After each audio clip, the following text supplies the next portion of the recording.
Bueno, vamos a arrancar la unidad 4, denominada Agua y Sociedad. Eh, el contenido temático está indicado ahí. Vamos a arrancar con temas de conflictos. Vamos a definir el conflicto, vamos a ver algunos enfoques globales de la crisis hídrica y qué significa esto de los, de los stakeholders, de los multisectores y cómo se contraponen los usos con la oferta. ¿Mm? Vamos a hablar muy poquito de género, de enfoque de género. La intención de otros años es dejar a los alumnos para que investiguen y presenten. Acá había en esta unidad presentaciones teóricas por parte de los alumnos. Hacíamos tipo aula invertida. El alumno se le daba un tema de investigación teórica y lo exponían en grupo a los compañeros. Entonces, estos temas los dábamos para resolución por parte de ustedes, tanto enfoque de género como derecho humano al agua, y algo de métodos de valoración económica. Eh, Ahora yo voy a explicar muy poquito, pero le vamos a dejar la tarea de continuar la profundización de los temas en forma individual. No vamos a exigir una presentación, porque los tiempos no van a dar, pero al menos material bibliográfico en el aula virtual tienen de sobra. Uno de los temas centrales de esta unidad es la parte económica y la parte legal. En agua y economía vamos a repasar los conceptos básicos de economía, vamos a distinguir tipos de bienes, los principios que se utilizan para poder identificarlos. Vamos a hablar un poquito de la diferencia de la economía tradicional con la economía ambiental. Vamos a ver cómo se encuentra el valor económico del agua, con algunos métodos de aproximación de estos valores. Y finalmente vamos a mencionar, a lo largo de toda esta parte de la unidad, distintos instrumentos económicos que se utilizan para la gestión del recurso, digamos. Que está muy ligado esto con la unidad anterior, con la unidad de eficiencia. Eh, Vamos a retomar los principios básicos de Dublín, vamos a mostrarles bien la visión andina que yo les había adelantado en otras clases anteriores. Y en temas de legislación, vamos a hablar un poquito de leyes, de artículos y de normas. Es importante que como futuros ingenieros ustedes entiendan que van a tener que trabajar con leyes, seguir normas, seguir regulaciones, y quizás asesorar en algún momento a algún legislador eh, para generar o modificar estos marcos normativos, digamos. Entonces es importante conocer de alguna manera la Constitución, las leyes nacionales, algunas leyes provinciales, y finalmente vamos a terminar en instrumentos legales de gestión. Y para cerrar vamos a revisar los principios rectores de la política hídrica argentina, o sea que también vamos a incluir la parte política en esta unidad. Vamos a ver algunos instrumentos de gestión, como por ejemplo los comités de cuenca, las organizaciones de cuenca.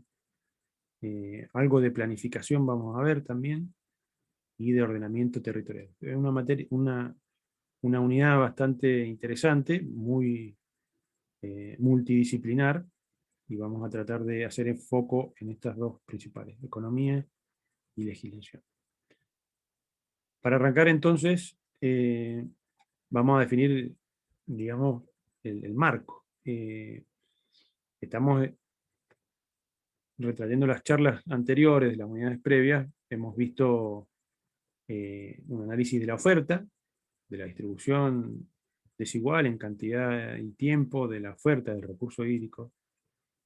Vimos las distintas fuentes, los distintos flujos, entendimos el ciclo hidrológico, entendimos el balance hídrico, entendimos el concepto de cuenca, eh, y también analizamos las condiciones macroeconómicas de nuestro contexto americano. También analizamos algo de las variables fisiográficas y sociodemográficas de Argentina, y también analizamos un poco la oferta hídrica provincial de Mendoza, y algo avanzamos en lo que es instituciones e infraestructura hídrica, algo avanzamos y entendimos cómo proyectar la población. En gestión de riesgos, en la unidad 2 vimos cómo es afectada esa población, cómo es vulnerable ante un desborde de un río, ante una inundación, ante una crecida extraordinaria. Entonces todo ese marco, ese contexto, sumado a una variabilidad climática, a la mayor frecuencia de eventos hidrometeorológicos extremos, sumados a una creciente aumento poblacional, a una creciente demanda de recursos, bueno, y entendiendo al agua como un eje articulador de todo eso, es que se da ese marco de crisis hídrica mundial que no está tan lejos de nuestra realidad. Digamos, hay una crisis hídrica local, nacional, provincial, y en mi barrio hay crisis hídrica. O sea, es cuestión de saber observar, saber entender esta relación oferta-demanda, saber entender e identificar estos sectores que hacen a la demanda, y saber entender y clasificar y cuantificar la oferta, ¿no? En todas sus fuentes. Y todo eso está afectando de alguna manera a un concepto que lo vamos a desarrollar también, que es la gobernabilidad o la gobernanza hídrica, que tiene que ver, y lo vamos a terminar de entender, de seguir comentando en la unidad siguiente, pero básicamente es articular todos los sectores que están demandando el recurso hídrico, gestionar ambientalmente el recurso hídrico, hacer eficiencia, articular instituciones en un sentido horizontal, es decir, en una jurisdicción, por ejemplo, los organismos locales, y articular en sentido vertical, las jurisdicciones locales, nacionales y provinciales. Y provinciales, bien digo. Entonces, en todo ese contexto, acá está representado gráficamente, por ejemplo, algunos de los sectores que están haciendo uso del agua, ¿no? El uso doméstico, el uso agrícola, nuevamente el uso agrícola, el uso de generación hidroeléctrica, de turismo, por ejemplo, de riego, de abastecimiento, el uso industrial, el uso recreativo, un uso ecológico, ¿no? Ambiental, y le podemos llegar a sumar acá hay un uso fluvial, por ejemplo, que es algo que está lejos de nuestra realidad, pero existe y es muy importante, la navegación fluvial, esto es un canal. Y si le agregamos la vulnerabilidad, la variabilidad climática o el cambio global, tenemos ahí una ensalada compleja. Donde aquí en ese contexto es donde aparecen los conflictos. Yo los denomino conflictos hídrico o hidrosocioambientales. Conflicto hidrosocioambiental. Porque de alguna manera el agua está involucrada, de alguna manera la sociedad está involucrada, y de alguna manera el ambiente está involucrado. Entonces sí o sí están esas tres partes. Y la definición de la palabra significa choque, ¿no? El término conflicto deriva del latín conflictus, que significa choque. Desde un punto de vista jurídico, se entiende como una contraposición de intereses. Dos intereses superpuestos, que se oponen, que son relevantes, jurídicamente hablando, respecto de un bien. En este caso puede ser el recurso hídrico, puede ser una infraestructura, puede ser una obra, puede ser una ley, que coexisten, de una contraposición de intereses de un mismo bien, coexistiendo dos pretensiones diferentes, digamos, encontradas. O una pretensión y una resistencia. Esa sería la definición de conflicto.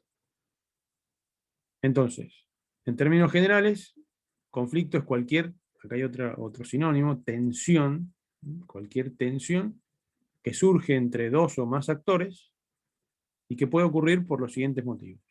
Por un control en el acceso a un recurso, que por entendimiento general, y ahora ustedes lo entienden más a profundidad por qué decimos recurso escaso, ustedes ahora tienen ya fundamento técnico para explicar la palabra escaso o escasez. El conflicto puede venir por un acceso y por su distribución desigual. Acá también ustedes ya tienen idea de cómo se distribuye temporal y espacialmente la oferta. Entonces, hay un acceso ahí, hay una desigualdad.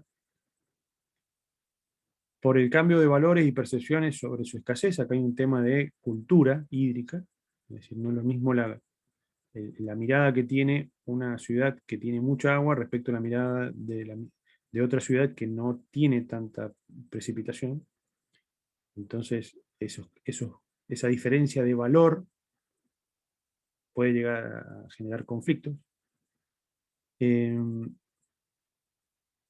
por la incompatibilidad de intereses ante ausencia o cambios en la política del agua. Acá hay temas de gestión y política. También por temas económicos, por la comercialización del agua. Y este escenario, este marco que yo les comento, bueno, tiene niveles de desigualdad que van en aumento, digamos, ¿no?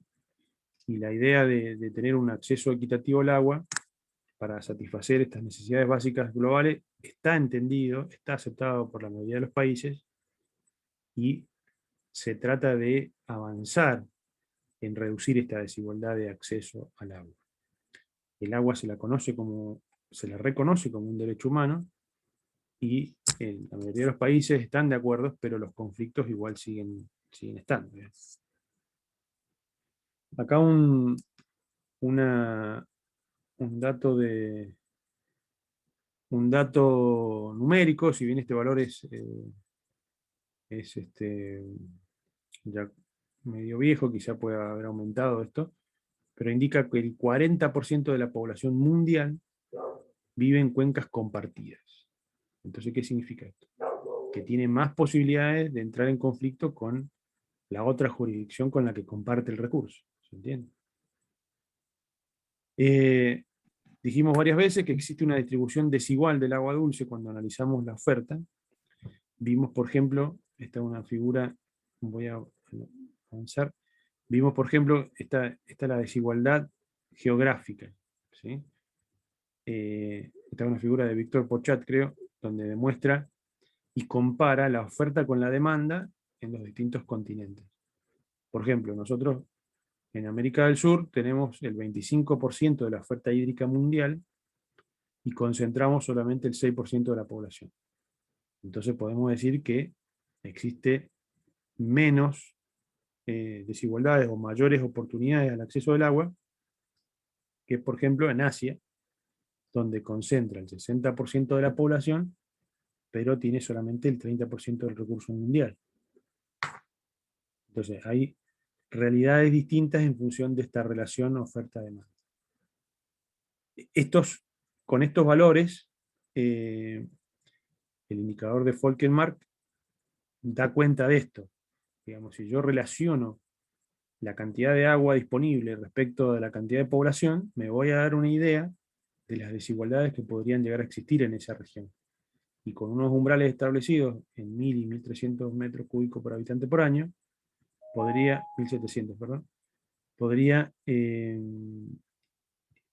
clasificar, digamos, el territorio en función de este umbral. Esa era la tarea que tenían que hacer en uno de los prácticos. Por otro lado, podemos comentar que estas tensiones, estos conflictos, tienen un inicio y un fin, digamos. Y el fin puede llegar a ser tan trágico como una guerra, existen guerras hídricas, o acuerdos.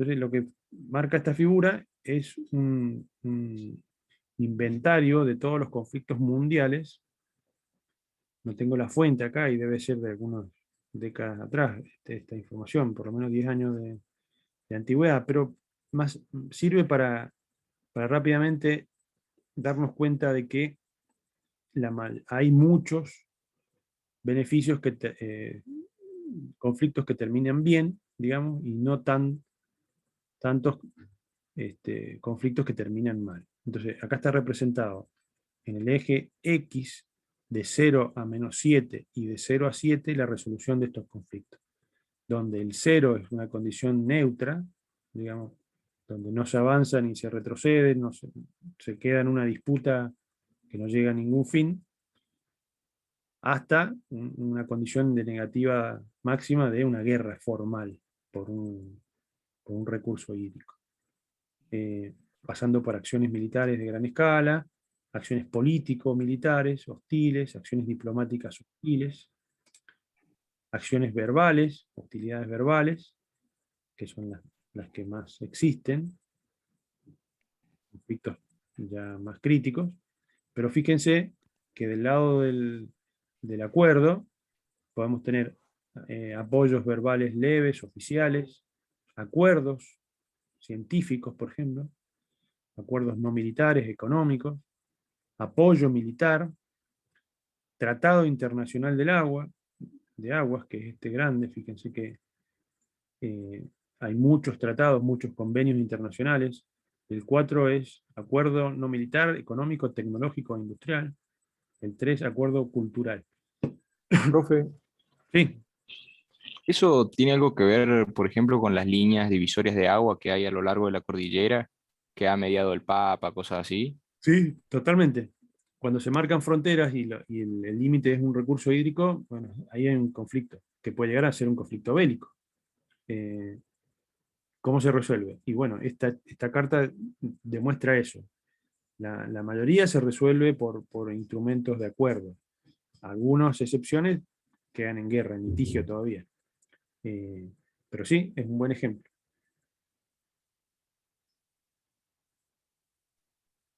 Entonces, una de las preguntas que quedan en un cuestionario, no recuerdo qué número del práctico,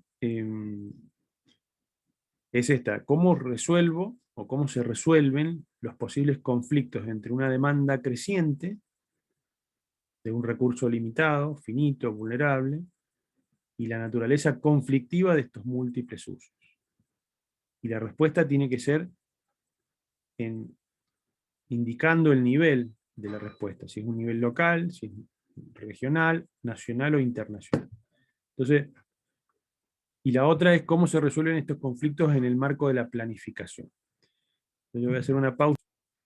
Bueno, vamos a continuar con una introducción muy breve de enfoque de género y de agua. Una de las primeras, digamos, manifestaciones y consensuadas por más de 200 países fue en el año 1992, en lo que se denominó los principios de Dublín, cuyo tercer principio establece que la mujer desempeña un papel fundamental en el abastecimiento, gestión y protección del agua. Bueno, y esto es como poner en evidencia algo que ya se conocía hace muchos años y está relacionado con el enfoque de género y el agua, porque la mujer recibe, por ejemplo, en el caso de una inundación, como la figura que vemos ahí, un impacto diferencial respecto al hombre, porque, eh, por ejemplo, en el caso de una inundación, existen números que establecen esto, digamos, valores reales que afirman estas proposiciones, que la mujer ante eventos hidrometeorológicos se ve más afectada. Las niñas se ven más afectadas que los varones, por ejemplo. Eh, y en términos de abastecimiento, en muchas regiones del mundo, inclusive en nuestras zonas también, la mujer es la encargada de administrar el agua, el recurso hídrico en el hogar, es la encargada de la alimentación del hogar, es encargada de la limpieza del hogar. Entonces, y esas actividades tienen al agua como un factor principal. Entonces, en regiones donde no existe un sistema domiciliario de provisión de agua, como en nuestro caso general, la mujer tiene que ir a buscar el agua, tiene que ir a tandear agua, digamos, traer baldes o ánforas o tachos, eh, y generalmente es acompañada por sus hijas y no por sus hijos, porque el hijo varón generalmente acompaña al padre, ¿no?, en el trabajo, entonces sale de la casa.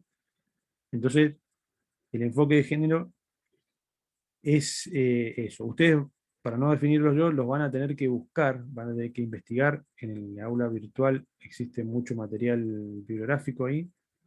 La diferencia entre género y sexo, por ejemplo. eh, y van a entender estas problemáticas que yo estoy comentando, de dónde devienen. Y por ejemplo, no, acá no tendría que haber aparecido las respuestas. Uy, no sale esto. Bueno. Por ejemplo, acá eran unas preguntas, digamos, disparadoras. Estas son de un curso de posgrado que hice en Bolivia sobre estos temas. Eh, y en ese curso, por ejemplo, la mayoría se asombraba de las respuestas, porque, fíjense, la primera era qué porcentaje de los 1.300 millones de personas que viven en condiciones de extrema pobreza en el mundo, qué porcentaje de esos son niños y mujeres. Y, y la respuesta es 70%, digamos. O sea que el 70% de los que viven en condiciones de extrema pobreza son mujeres. Después, ¿qué porcentaje de mujeres tienen a su nombre la tierra como tenencia, como dominio? Es decir, en cuántas escrituras de tierras, agrícolas o no, está una mujer como titular dominial a nivel mundial.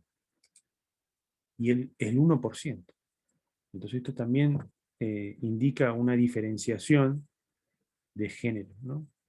En el caso de Mendoza, eh, por ejemplo, yo he sabido de que existe una sola inspectora de cauce, existió una sola inspectora de cauce.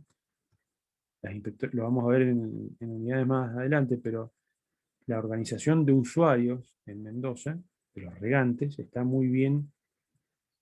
eh, muy bien administrada, muy bien gestionada, porque tiene muchos años de- de vida, digamos. Sin embargo, la mujer tiene poca participación.